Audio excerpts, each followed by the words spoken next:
This is the story of how David Goggins went from nearly 300 pounds and self-pity to becoming the toughest man on earth, and the system he invented to do it.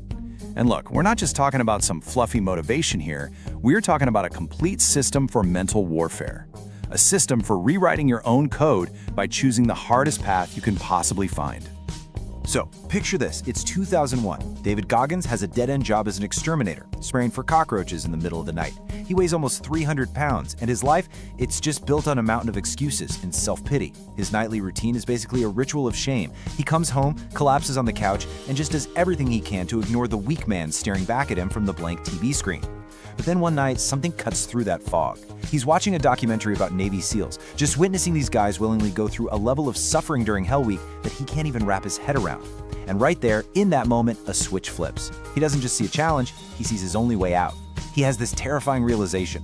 Only something that brutal, that inhumanly hard, could possibly burn away the demons that have taken over his soul. I mean, just look at this. This slide really shows you the insane scale of the transformation we're talking about. On one side, you've got the man he was, a quitter, just drowning in comfort and shame. And on the other, the man he became, a Navy SEAL, an elite ultramarathoner, and basically a living example of what an unbreakable will looks like. Now let's be crystal clear. This was not a diet, this was not a New Year's resolution. This was a complete demolition and reconstruction of a human being, from the absolute ground up. The journey from one side of this picture to the other didn't start with one small step. It started with one single, savage decision to run straight into a furnace of pain, because he believed it was the only way to forge a new man from the ashes of the old one. So how in the world did he pull this off? That's the big question, and that's exactly what we're going to break down right now. First, we're going to dissect that one pivotal choice he made for maximum pain. Then we'll dig into the wreckage of his past to really understand how his failures became his fuel. We'll go deep on his core philosophy, the game-changing 40% rule, and from there, we'll get tactical, breaking down his discipline loop system piece by piece. We'll look at his legacy and how he literally rewrote the rules of the mind, and then finally, we'll bring it all home and show you how to apply this stuff to your own battles. All right, let's really zero in on that critical moment, that pivot. This wasn't about finding a new job or, picking up a new hobby. This was a conscious, deliberate, and, let's be honest, almost insane choice to sprint headfirst into a blazing fire. Goggins had this incredible insight. His deep-seated weakness, the rot in his soul, could only be burned out by an equally powerful and relentless force of suffering. So he didn't just pick a hard path.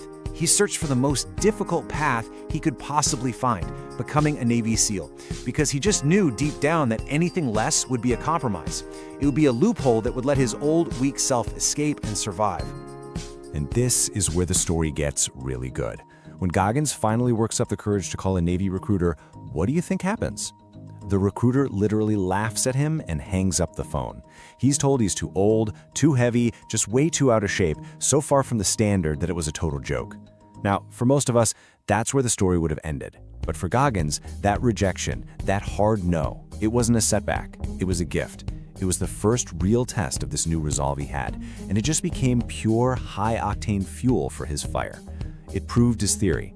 The world was going to put up walls, and his only job was to become the kind of guy who could run straight through them. This was the first turn of the wheel in what would become his relentless, self-powering cycle of discipline. Now, to really understand why Goggins needed to build such an extreme, uncompromising system, we have to go back. We have to go back to the beginning. Because this relentless drive for absolute, unbreakable discipline, it wasn't born in a gym or on a running trail. It was forged in the fires of a childhood that was just defined by unimaginable chaos, fear, and pain. Goggins' childhood was, frankly, a living hell. He grew up in a home plagued by horrific domestic abuse, a constant state of terror that left deep, permanent scars. He dealt with crushing poverty, the constant sting of racism, and this profound sense of being totally alone.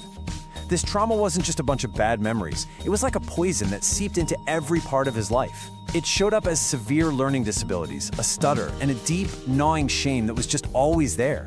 He carried this weight of feeling broken, stupid, and weak. And so, to survive, his mind learned to cheat, to lie, and to always look for the path of least resistance. Because his reality was just too painful to face head-on.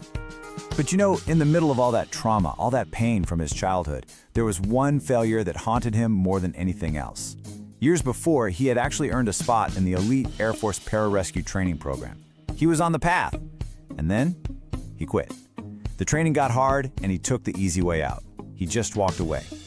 That single act of quitting, that one moment of weakness, became this festering wound in his mind. It was a constant, burning reminder of the man he was terrified he would always be, a quitter.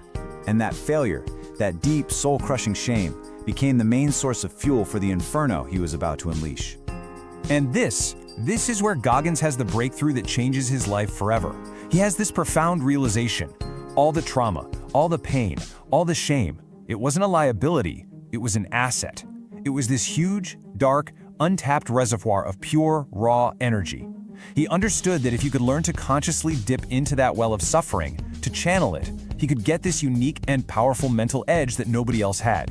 The military, with its rigid structure, its non-negotiable standards, its embrace of suffering, it wasn't just a career.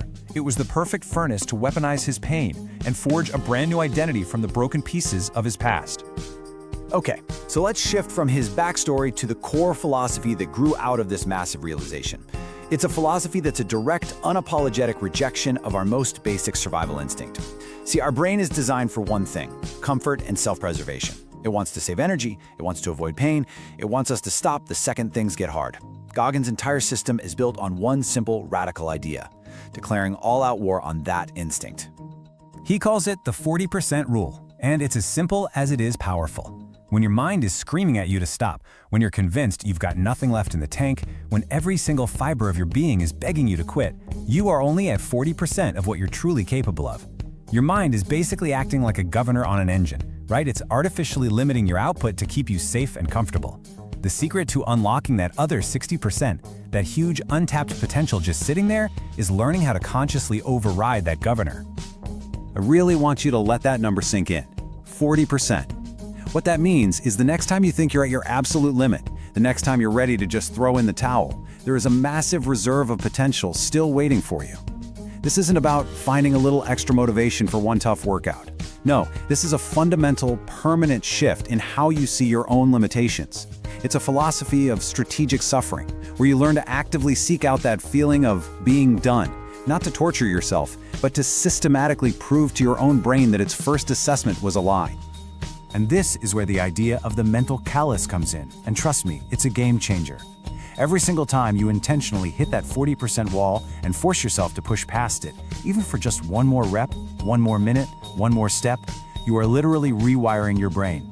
You're building a thick, protective callus over that soft, weak part of your mind that's always begging you to quit. Each one of these little victories gives you undeniable proof that your mind was wrong about your limits. Over time, this process systematically and permanently replaces a lifetime of self-pity with a core of absolute, unshakable resilience. So, a powerful philosophy is great, but putting it into action, that's a whole other story. How do you actually apply the 40% rule every single day, when you're tired, when you're not motivated, when life is just getting in the way? This is where we get into the nuts and bolts of the practical system Goggins built. This is the discipline loop, and it runs on two simple but incredibly powerful daily tools. The entire system, in all its brutal elegance, really just boils down to these two things. First up, you have the accountability mirror. This is a tool designed to force radical, unflinching, and often painful honesty. And second, you have the cookie jar, a mental arsenal that lets you weaponize your past suffering and use it as fuel for today's battles. When you use them together, these two tools create a powerful, self-sustaining loop of discipline that just gets stronger and stronger over time. Let's start with the first tool, the accountability mirror. And let me be clear, this is not about standing in front of the mirror and reciting positive affirmations. It is the exact opposite of that. This is a daily ritual of brutal self-confrontation. It's a moment where you stand in front of your own reflection and you strip away every single excuse, every justification, every little lie you've been telling yourself. It's a moment of pure, raw, unfiltered accountability where your feelings don't matter at all. In that moment, only one thing matters: the mission. So how do you actually do this? It's simple, but it is not easy. You literally stand in front of a mirror and have a hard conversation with yourself. You grab some sticky notes and you write down your goals, especially the ones that scare you. You also write down your failures, your weaknesses, all the areas where you're coming up short. And you use harsh but honest self-talk to hold yourself accountable. You call yourself out on your own BS. The goal you write on that mirror becomes a non-negotiable contract with yourself. It's not a list of things you'll try to do. It's a declaration of what you will do, period. Okay, now for the second tool, the cookie jar. This is the weapon you use when the accountability mirror has sent you into battle and you inevitably hit that 40% wall.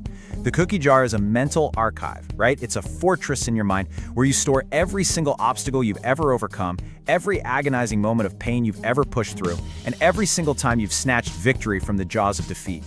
So here's how it works. Imagine you're running an ultramarathon and your body is in total rebellion. Your legs are on fire, your lungs are screaming, and your mind is just this relentless chorus of stop, you can't do this. Instead of giving in, you mentally reach into your cookie jar. You pull out a memory, surviving the brutal, soul-crushing nightmare of Hell Week. You remember the feeling of the freezing water, the exhaustion deep in your bones, the constant pain, and the amazing fact that you did not quit. You remember what it took to lose 100 pounds in 3 months. You remember the years you struggled to overcome your learning disabilities. You use that past suffering as undeniable proof that the pain you're feeling right now is not only survivable, but conquerable. In that moment, your trauma becomes your superpower. The accountability mirror sets the mission, and the cookie jar provides the rocket fuel. That right there is the discipline loop. And the result of this relentless, uncompromising system?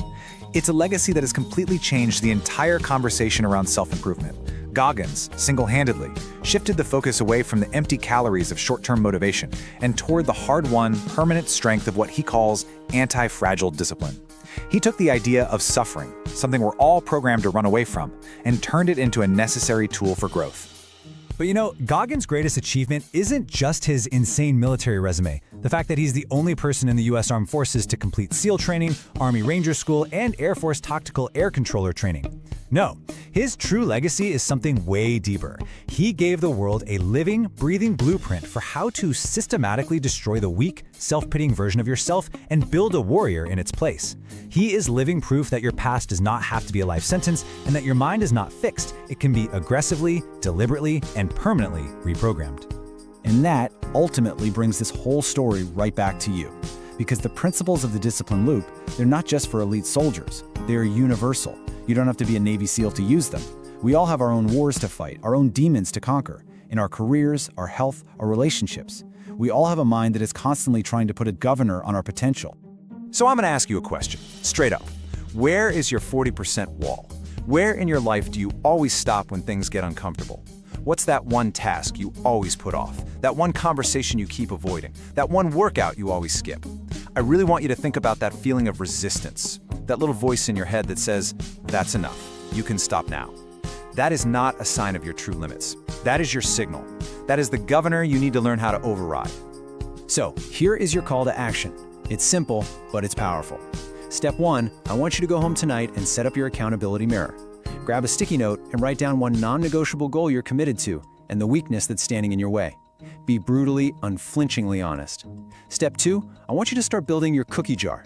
Take out a piece of paper and write down 3 things you have overcome in your life that you are genuinely proud of.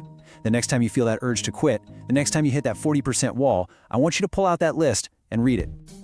At his core, David Goggins was a man fighting a war against self-pity, and his greatest weapon was the discipline loop. His systematic choice of suffering didn't break him, it forged him into something stronger, something anti-fragile. It created a legacy of relentless self-mastery. And he proved beyond any doubt that the path to your maximum potential isn't paved with comfort. It's found on the other side of what you currently believe is possible. Because in the end, the greatest, most important, and most difficult war you will ever fight is the one that is waged right between your own 2 ears.